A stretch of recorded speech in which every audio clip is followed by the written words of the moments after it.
seconds. It is separated 4 minutes 53 seconds into the flight.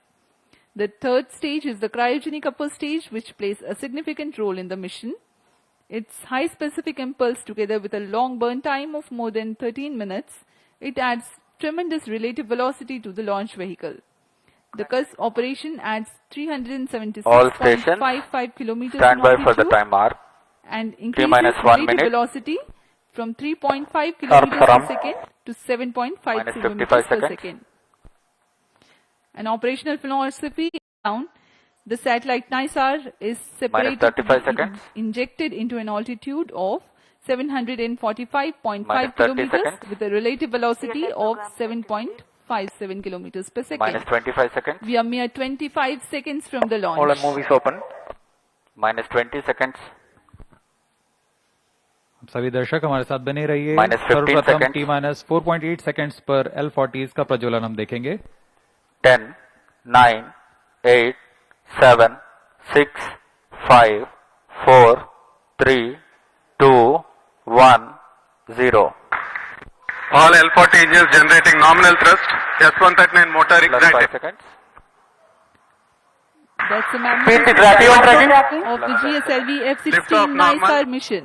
The deafening roar of GSLV and beautiful 15 seconds. silhouette brightening the Sriharikota sky. जी हाँ, अभी आपने देखा चारों L40 तथा core booster S139 का सफल प्रज्वलन 25 seconds. और GSLV F-16 का उत्थापन द्वितीय प्रमोचन मंच से, और ये अपने गंतव्य की ओर बढ़ता हुआ। हम यहाँ कंपन महसूस कर पा रहे हैं मिशन नियंत्रण केंद्र पर। The first stage of GSLV with S139 solid core motor and 4 L40 liquid strap-ons thrusting together. 7,800 kilonewton cumulative thrust. First stage performance normal. Sharwan is in main auto. The day of launch +1 wind biasing minute. program that is fed into the onboard computers helped the rocket to Shark veer 2 is through in the main auto. atmosphere with minimal aerodynamic loads. प्रथम चरण का core booster लगभग 100 seconds तक प्रज्वलित रहेगा तथा L40 चरण 150 second तक प्रज्वलित रहकर शांत हो जाएंगे। तत्पश्चात इसे यान से पृथक कर दिया जाएगा। वर्तमान में सभी तंत्र सामान्य निष्पादन करते हुए और यान अपने अपेक्षित पथ का अनुकरण करता हुआ First जा stage रहा है। performance normal. Currently the rocket is in open loop guidance. Shar ground station is tracking.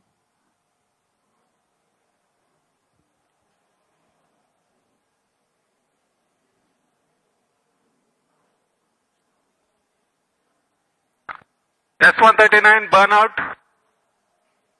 Core booster का प्रज्वलन समाप्त हो चुका है। Here Plus we have 2 an minutes. announcement from the range operations director that the booster has stopped its operation. The 4 L40s are thrusting still. First stage performance normal. प्रथम चरण का कार्य निष्पादन पूरी तरह सामान्य। यान उद्दिष्ट दिशा की ओर अग्रसर होता हुआ वर्तमान में प्रथम चरण प्रज्वलित है। L40s प्रज्वलित है। पुष्टि की है प्रथम चरण को सफलता से पृथक किया जा चुका है Payload तथा fairing separated. द्वितीय चरण का प्रज्वलन शुरू हो चुका है। Marking Closed loop the guidance milestone of initiated. the flight, the GS1 has undergone a hot separation and GS2 commenced its operation and thrusting nominally. The payload fairing has also been separated and closed loop guidance has been initiated. जी हाँ, इस दौरान Second stage performance अन्य normal. वातावरण से बाहर जा चुका है, इसलिए पेलोड फेयरिंग या ऊष्मा कवच की आवश्यकता नहीं रहती, इसलिए इसे यान से पृथक कर दिया जाता है। और अब यान क्लोज लूप गाइडेंस सभी Second उत्साहित stage इस प्रमोशन performance को लेकर normal. द्वितीय चरण सामान्य निष्पादन करता हुआ अग्रसर है अपने उद्देश्य कक्षा की ओर।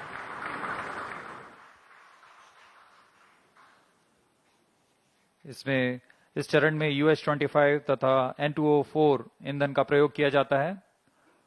यह विकास इंजन द्वारा संचालित है। इस चरण का कुल प्रज्वलन काल लगभग 150 सेकंड का होगा। Cryo stage start authorized. जैसा कि हमने पहले बताया था, द्वितीय चरण Second के stage दौरान performance ही normal. तृतीय चरण को अनुमोदित कर दिया जाएगा। There is a confirmation of the authorization of the third stage or the cryo stage GS2 thrust cutoff. operation. The second GS2 stage suppress. has completed Cascade its ignition operation and has commanded. been jettisoned from the ongoing vehicle. द्वितीय चरण के सफलतापूर्वक प्रदर्शन के पश्चात Cryo उसे stage यान से ignition पृथक कर दिया confirmed. गया है और तृतीय तथा अंतिम चरण का प्रज्वलन शुरू हो चुका है। The यह बहुत ही cryogenic जटिल चरण है। इसके साथ